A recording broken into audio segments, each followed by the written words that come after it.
हमारा जिस्म रोजाना कितने ही अजीब और हैरत अंगेज काम सर अंजाम देता है ना। लेकिन आज हम जिस चीज को समझने वाले हैं वो बहुत आम होने के बावजूद थोड़ी पुरइसरार सी है। जी हाँ, हिचकी।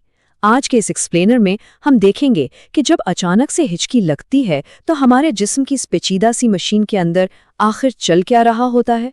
तो सबसे पहला और बुनियादी सवाल यही जहन में आता है कि हिचकी आखिर आती क्यों है। मतलब हम सबको कभी ना कभी लगती है, अचानक शुरू हो जाती है और सच पूछिए तो बाज़ दफ़ा काफ़ी तंग भी करती है। लेकिन इसकी असल वजह क्या है? यही वो तजस्सुस है जो सीधा हमें आज के इस राज की तह तक ले जाता है।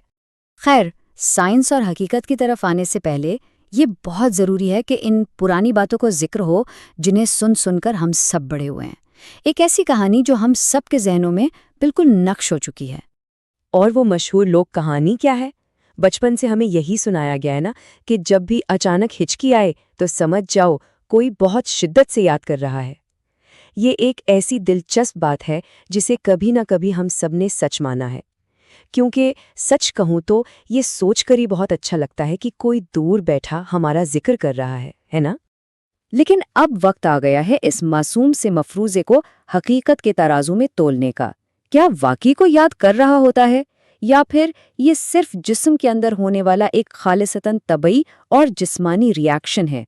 तो आइए इन बचपन की कहानियों से निकलकर सीधा जिस्म के अंदर चलने वाले बायोलॉजी और केमिस्ट्री के उन सिलसिलों पर नज़र डालते हैं। अब आते हैं जिस्म की असल साइंस की तरफ।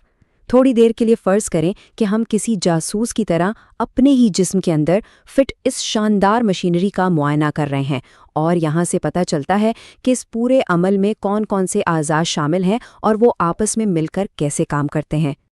जिस्म के इस जोग्राफिये को समझना वाकई बड़ा ही दिलचस्प है। यहाँ सबसे अहम किरदार डायफ्राम का है। इसकी लोकेशन समझना बहुत ज़रूरी है। ये कहाँ होता है? बिल्कुल फेफड़ों के नीचे और मैदे के ऊपर।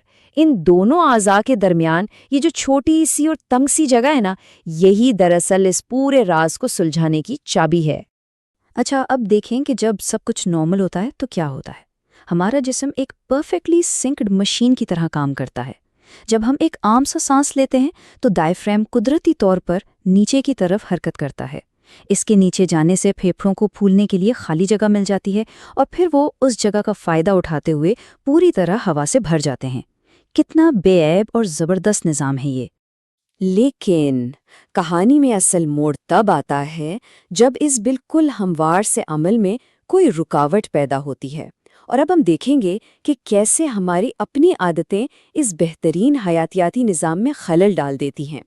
मिसाल के तौर पर एक आदत जो हम सब में कहीं ना कहीं होती है, जल्दी जल्दी खाना ठूसना। हम सब कभी ना कभी ऐसी जल्दी में होते हैं, लेकिन तेज़ी से खाने की ये आदत हमारी अंदरूनी मशीनरी में एक बाकायदा मैकेनिकल खराबी पैदा कर देती है। ये महज एक आदत नहीं है, बल्कि जिस्म के लिए एक छोटे से झटके की तरह है। इस जल्दबाजी का नतीजा क्या निकलता है? बहुत तेज़ रफ्तारी से खाना, या फिर इतना ज़्यादा खा लेना कि मैदे में बिल्कुल भी जगह ना बचे, एक संगीन सूरत हाल पैदा कर देता है। मैदा मजबूर होकर अपनी हद से ज़्यादा फैलने और फूलने लगता है। बस यूं समझ लें कि एक गुब्बारे को एक इंतहाई तंग डब्बे के अंदर ज़रूरत से ज़्यादा हवा भरकर फुलाया जा रहा हो। तो सबसे हैरानकुन बात जो इस सारी सूरत हाल का रुख बदल देती है, वो ये है कि मैदे का ये फूलना ही हमें हिचकी की असल साइंसी वजह की तरफ लेकर जाता है। यहाँ हमें समझ आता है कि किस तरह हमारी एक छोटी सी लापरवाही जिस्म के अंदर एक मैकेनिकी खराबी को जन्म दे रही है। आइए इस चेन रिएक्शन को ज़रा स्लो मोशन में देखते हैं कि आखिर होता क्या है। पहले सेकंड में ज़रूरत से ज़्यादा खाने की वजह से मैदा फूल जाता है। फिर दूसरे सेकंड में ये फूला हुआ मैदा ऊपर की तरफ दबाव डालता है, जिसकी वजह से डायफ्राम अपनी वो जगह खो देता है जो उसे सांस लेने के लिए चाहिए थी। और फिर तीसरे सेकंड में इस शदीद दबाव और जगह की कमी की वजह से डायफ्राम को अचानक गैर इरादी तौर पर झटके लगने शुरू हो जाते हैं। अगर गौर किया जाए तो इस सारी गड़बड़ की सिर्फ एक ही बुनियादी वजह निकलकर सामने आती है, और वो है जगह की कमी। ये बिल्कुल ऐसा ही है जैसे जिस्म के अंदर रियल एस्टेट का कोई संगीन मसला खड़ा हो गया हो। फूला हुआ मैदा दरअसल वो कीमती जगह छीन लेता है जो डायफ्राम को अपना काम सुकून से करने के लिए दरकार होती है।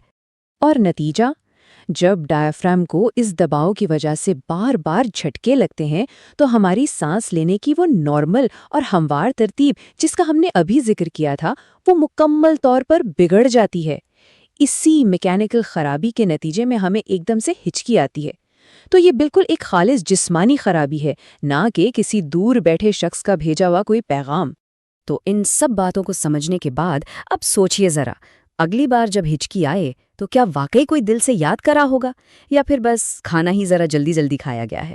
یہ سائنس کی حقیقت نہ صرف ہمیں بچپن کی ان پیاری سی کہانیوں پر مسکرانے کا موقع دیتی ہے، بلکہ یہ بھی دکھاتی ہے کہ ہمارے جسم کا پورا نظام اندر سے کس قدر آپس میں جڑا ہوا اور حساس ہے۔